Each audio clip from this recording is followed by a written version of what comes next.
Salutations, Swifters, it's Prof G, and it's time to start building the Word Garden app in SwiftUI. Now, Word Garden is our second app in our semester of Swift and SwiftUI, and a reminder to those who play the home game and want to follow along with my classes, our entire playlist starting with the first video is at bit.ly/prof-g-SwiftUI, all lowercase. Now, I teach this course as a flipped class. That means my students go through the same videos on the playlist that you see, but during class time when we meet in person each week, I'll give them a bunch of challenge exercises presented in Keynote slides, and I'll present the solutions afterward. If you want to see those slides so you can try out those exercises as well, check out the public course Google Drive under the course listing at Gallagher.com. I clear out that drive at the start of every fall and spring semester, but I'll release new slides every week. Feel free to dig in, and also feel free to share with others. And educators, let me know if you're using this in your own courses. Now, there are a few files that we're going to need when we build this app, some sounds, images, and an app icon. You can find those at the Google Drive at bit.ly/prof-g-SwiftUI-files, again, all lowercase. Right-click on the folder named Word Garden Files, and download that to your Mac. Next, launch Xcode, create a new Xcode project. This is an iOS app. Click Next. I'm going to name mine Word Garden-SwiftUI. Remember, it's not a good idea to give an app a product name with spaces in it. This is a SwiftUI app. Click Next. I'm going to save mine to the desktop. Click Create, and I'll adjust my screen, and then click the Assets catalog in the Project Manager because I am going to place the files I downloaded into the Apps Asset Catalog. So find the Word Garden files you downloaded from the Google Drive just now. They're likely in your Downloads folder. I've already copied mine to the desktop. If your browser downloaded a .zip file, double-click the .zip file to decompress it into a folder. Then go inside the Word Garden Files folder. Select the two folders, Flower Sounds and Flower Images, and drag them into your Assets catalog. You should have 4 sounds in the Flower Sounds folder, and images Flower 8 with 8 petals through Flower 0 with 0 petals, and Wilt images showing the petals fading, Wilt 7 through Wilt 0. Then click on App Icon. By default, you should see the 124 by 124 box, and you can return to the Finder, find the Word Garden icon PNG file, and drag that into the App Icon box, and that'll be the icon for your app. Assets catalog, all set up. And another thing I'd like to do is change the display name for my app. I don't want it to show up as Word Garden-SwiftUI on my iPhone, so we can just head to the blue project file area at the top of the project navigator, and with targets general selected, just find the display name field, and in here I'm going to type in Word Garden, press return, and that's done. Then let's click on Content View and start the layout, and we'll work from top to bottom. If we take a look at the top of the app, there are 4 text views, 2 in a vertical stack aligned left with words guessed and words missed, and 2 in a vertical stack aligned right with words to guess and words in game, and it looks like both of these are in a horizontal stack with a spacer in between them. So let's create this. Let's delete the default image and text that Xcode gives us, but we'll keep the VStack, and I'm going to enter a VStack inside that VStack. That'll hold the 2 text views on the left, and inside I'll put text, in parentheses, the string words guessed, :0. Copy this, paste it below, and change this to words missed, :0. Now notice the VStack alignment is centered by default. We want the text views left aligned, and we know how to fix this. We can put parentheses after VStack, and we can add an alignment label followed by a colon, and enter .leading, which performs a left alignment. Then I'll copy this whole VStack with its 2 text views, paste it below the VStack I just created. I'll change the alignment to .trailing, that's right justified, and the text field should read words to guess, :0, and words in game, :0. Now these 2 VStacks are stacked vertically, but I can embed them in an H-stack, and here's another Xcode trick. Now I know I can command click on the first VStack and embed this in an H-stack, but instead what I'm going to do is I'm going to highlight both VStacks that I want to embed in an H-stack's curlies.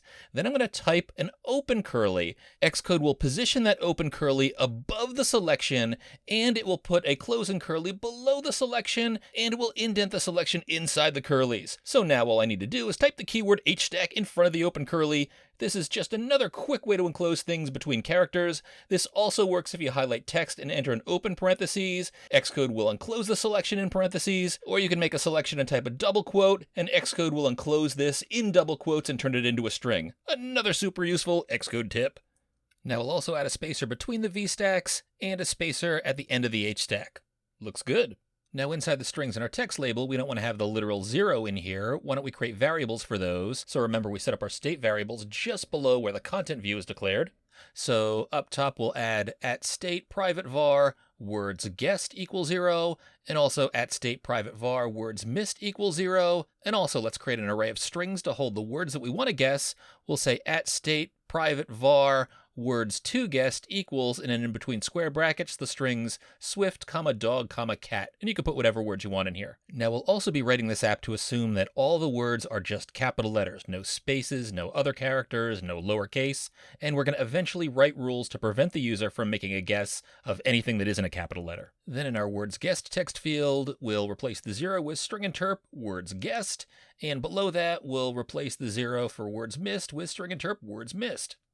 And words to guess are the number of words remaining that you can guess. So that's going to be a calculation. Inside the string interp, we'll say that's going to be words to guess dot count, so the number of words that we can guess, minus the number of words that have already been guessed. So in parentheses, we'll say words guessed plus words missed. So you want to subtract the total number of words that you've correctly and incorrectly guessed. Then words in game is going to be the length of the array words to guess, so string interp words to guess dot count. Now below this H-stack, we're going to add a spacer, then a text view to hold a message about the status of the game. We'll initially pass in the string, how many guesses to uncover the hidden word? And let's increase the font size with the .font modifier, passing in .title. And we'll want to center this too. Remember how to do that? .multiline text alignment, and we're going to pass in .center for that. Looks good, but we don't want this string literal passed into the text view. Let's highlight and cut this out, and we'll create a variable. Up top, we'll say @state private var, call this game status message, and set it equal to pasting in the string we just cut. And then back in that text view, we'll pass in this new game status message variable. Nice. Now below this, we're going to enter the word that the user needs to guess, and we're going to enter this as an underscore for each letter, separated by a space, and eventually what we're going to do is get the actual word the user should guess, which is going to be the word to guess array, and in brackets, we're going to have a variable to hold the current word. But right now, what I'm going to do is just put in a to-do comment with 2 slashes, to-do colon, and I'm going to say switch to word to guess, bracket, current word. So we'll eventually change this, but right now I'm just going to create a text view under this with the literal text passing in 5 dashes with a space between each, just so we can see how things will look when we lay this out. And I want to teach you some techniques before we actually can use the word to guess current word. So I'm going to add a spacer above this, and for the font, we're going to set that to also .title to increase the size a bit. And so I don't forget, why don't we create a variable to hold the current word? That's the current index of the array word to guess for the word that we're guessing. So up top, I'll create a variable for that, @state private var current word equals 0. Now under the dashes for the word to guess, we're going to enter a view that allows user input. That's the text field. And next to that, we're going to put in a button labeled guess a letter. So to enter our text field, simply start typing text field, all one word, upper camel case, like all views and other types in Swift. And we get a bunch of options, but find and select this one with the title key and text. Now, title key would show up as grayed out text inside of the text field. This is sometimes useful if you want to prompt the user to do something like enter a first name or last name or password or email, or maybe show the format for a phone number to enter. But here, we actually don't want any text inside the empty string. We want it to remain empty and only show whatever the user types. So we'll pass an empty string in for this value. And for the text, this is going to be a binding string. Now remember, the binding string from our earlier app has a $sign in front of it, and we need this because this particular view, the text field, will both show the string, that's whatever the user types, and we're also going to take this as input into whatever string we put in here so that we can grab and use the value that the user enters. Remember, bindings use $signs in front of variables in views that treat a value as both input to read a value and output to show a value. So we'll press return to accept this. The title key is just going to be the empty string, but we need a binding string. So let's head to the top where we've defined our other state variables, and we'll call this guessed letter. So we'll say @state private var guessed letter lower camel case equals, and we'll set this to empty string initially. And then back in our text view, remember binding strings start with a $sign, guessed letter. And that's it. But while our text field is here, you can't really see it. It has the same background color as the view behind it. Now, one thing we could do is change the background color of either the text field or the view behind it, but instead, below the text field, we can add the .textField style modifier. Dot notation between the parentheses shows a bunch of options. Why don't we select rounded border? That looks nice, very subtle. Of course, it's stretched this out to the full length of the view. But if we want to shrink the text field, we can just add a frame below this. So I'll say .frame. We'll use between the parentheses just the width : label, and we'll pass the width in as 30. So there it is, it's much smaller, but the border is still really subtle, and some might even think it's hard to read or hard to recognize. But here we can also use a technique we learned in our previous app when we were working with our system images to add a stronger border around the text field. And just to remind you, we created a rounded rect border with a dot overlay modifier. So I'm going to say dot overlay, select this option here. I'm going to tab over and press return to get the trailing closure format. And in between the curlies, I'll say rounded rect with upper camel case. Be sure to select the option with corner radius, not corner size. That's an easy mistake to make. You want corner radius here, and we'll add the corner radius as 5, and gack! Oh yeah, remember what this does? We get the filled in rounded rect, but we know how to fix this. What we can do is down below the rounded rect, we can add the dot stroke modifier. And I'm going to pass in dot gray as the stroke color to use. And then I'll say comma, I'm going to add the argument label line width with a colon, and that's lower camel case line, but with a capital W. And I'm going to enter the line width in as a 2. And this looks much better. Now you might think that you can go ahead and delete the text field style modifier, but if you do, that'll actually change the default size of the text field, even though we have a frame in here. So I suggest just keeping it there. But our text field looks good. Let's enter the button after this. So we'll say capital B button, and we'll use the standard option with the title and the action. The title will just be the string guess a letter.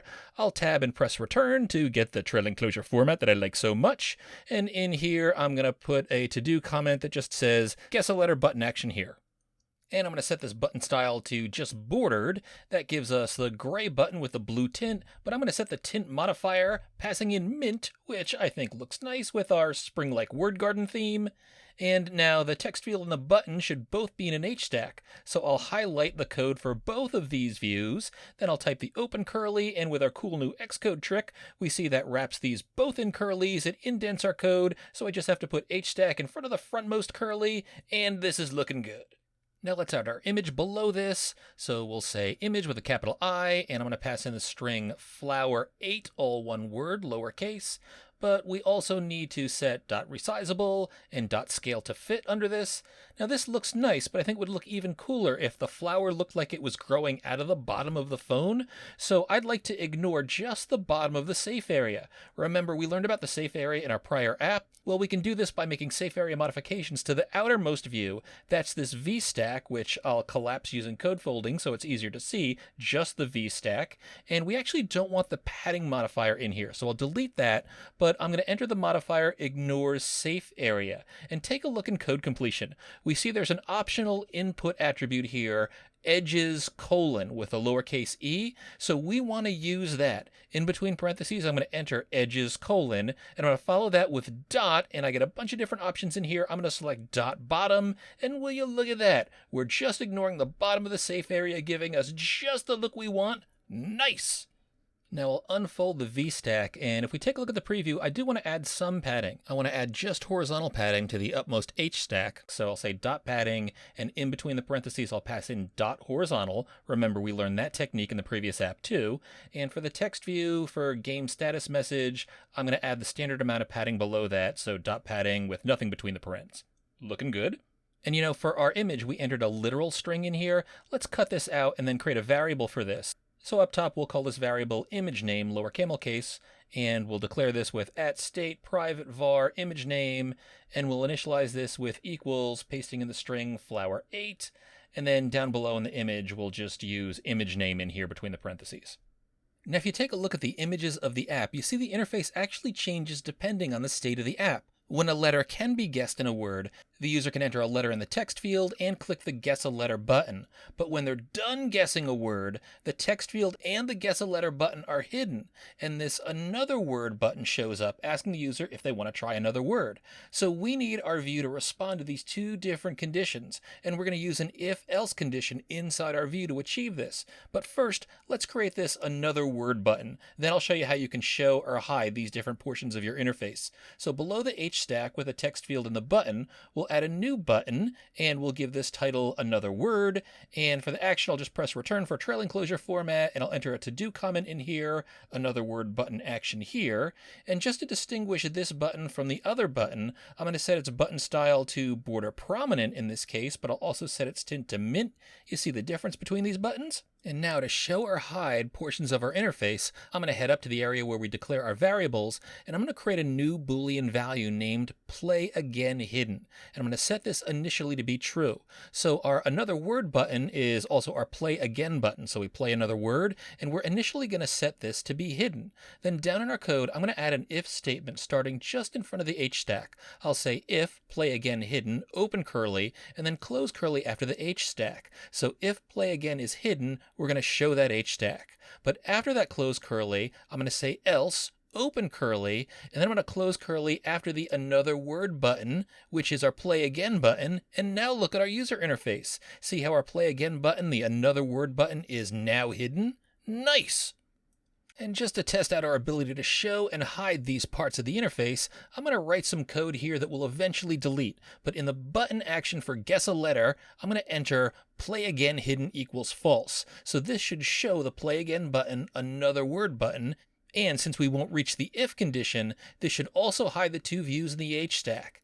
And then in the button action inside the another word button, I'm going to set playAgainHidden equal to true. So let's try this out in our preview, and oh, will you look at that? We're showing and hiding portions of our user interface. Now we'll eventually want this to happen depending on whether the user still has letters to guess in the word or not. But we've set up our user interface, we've added conditional logic to show or hide portions of the interface, and things are looking really good. Now in our next lesson, we're going to learn more about how we can manipulate strings. So we're going to learn to read values from strings and strip out characters that we don't want. We'll learn to force values so that they only show in capital letters. And along the way, we'll also learn more about one of the trickier concepts in Swift programming, optionals. But feel good about your app, Swifter. We've got more big learning to come. Keep hacking.